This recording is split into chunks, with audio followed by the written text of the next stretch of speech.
Guys! This is Summer Susie. Welcome to my channel. Ngayon guys, magluluto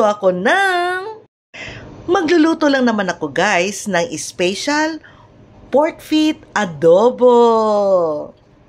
So guys, ito yung mga ingredients natin.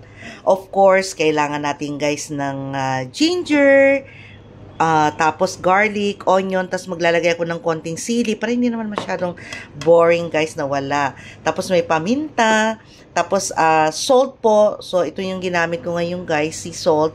Tapos maglalagay ako ng oyster sauce, maglalagay ako ng toyo, suka, and then guys, ito yung bakit maging special. Maglalagay ako ng konting Mamacita Fiesta barbecue marinade. Oh, 'di ba? Masarap 'yan, guys. Tapos, guys, of course hindi mawawala yung ating pork feet. Ayan. So, guys, umpisa na tayong magluto.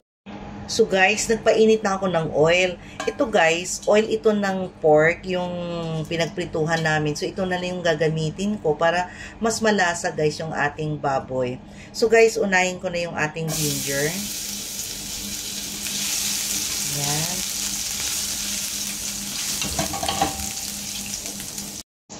And then, our garlic.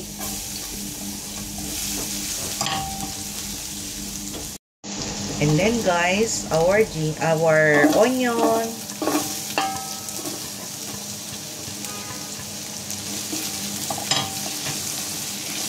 Hintayin natin mag-translucent, guys, yung ating onion. Then, guys, ilalagay na natin itong ating pork feet. Ayan.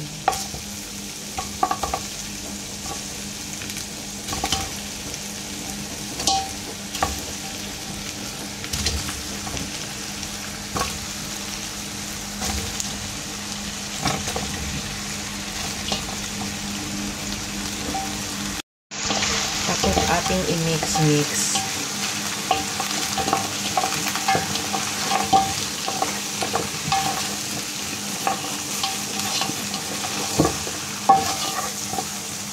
Siya nga pala guys, hindi ko pala nasabi na itong ating pork feet po, inano ko muna to guys, aking, anong tawag nito? Sinangkutsa ko muna siya guys for about 5 minutes para matanggalan yung guys yung mga maduming ano nila guys, yung alam mo na, yung sa mga baboy. Ayan, kaya malinis na to guys. So guys, ipo-cover ko ito at isi-simmer ko for 5 minutes. Gusto ko yung mapula-pula guys. So guys, check natin yung ating pag-simmer nito. Ayan, after 5 minutes. So, hindi naman siya nasunog guys. Ayan.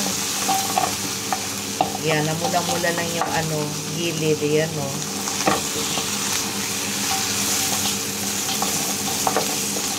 So, titimplahan na natin to guys. So, maglalagay tayo ng toyo. Tansya-tansya lang guys. Ayan.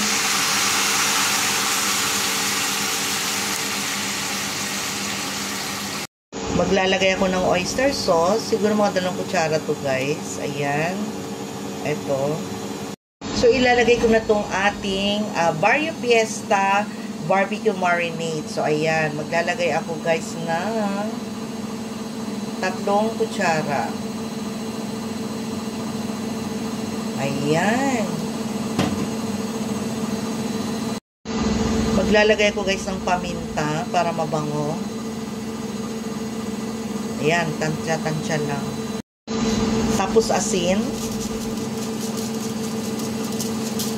Rock salt ito guys ha. So, kahit marami, okay lang. Ayan. Then, maglalagay tayo ng 2 cups of water.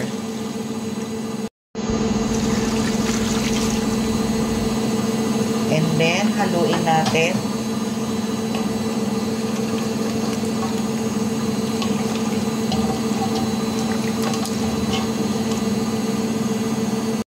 Maglalagay tayo guys ng laurel. Ayan.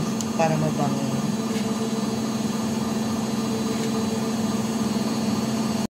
Then guys, suka. And then guys, 1 cup of sugar. Ayan, brown sugar guys ha. Kung wala, edi white. Tapos bawasan nyo lang guys, mga half cup. And then guys, ating halu-haluin.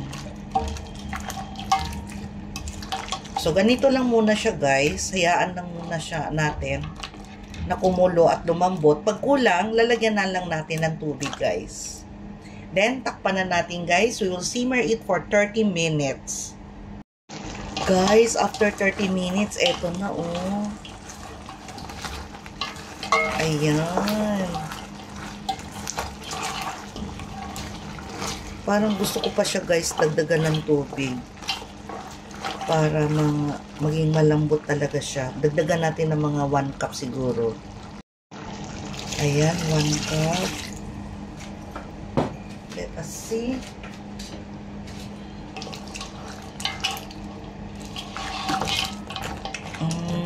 Dagdagan ko pa ng isa pang 1 cup guys.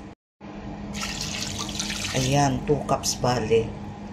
Tapos pakuluan ulit natin ng mga 20 minutes. Guys, after 20 minutes, eto na siya.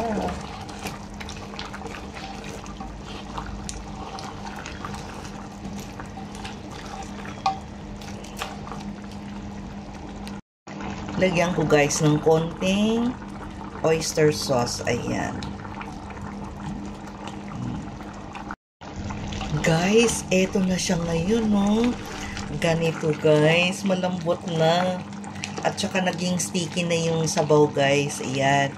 Pag malamig-lamig na to konti guys, magiging sticky na rin to.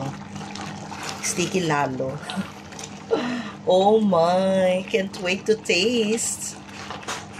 Ayan, oh, tinan nyo guys, malasog-lasog na yung laman.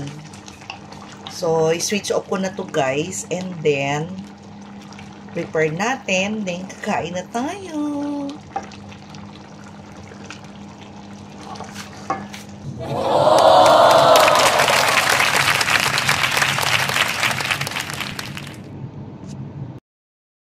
So guys, ito na yung ating pork feet adobo. Diba guys? Ang lambot na niya guys. Ayan, nakikita nyo guys. Ang sarap. Natikman ko na siya ng konti. Ayan guys, oh. Nalasog-lasog na yung ibang laman. Ang sarap niya guys, promise. So guys, ano pang hinihintay nyo guys? Gayahin nyo na tong aking recipe, which is very simple lang naman.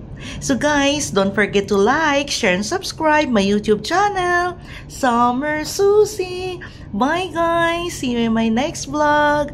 Bye!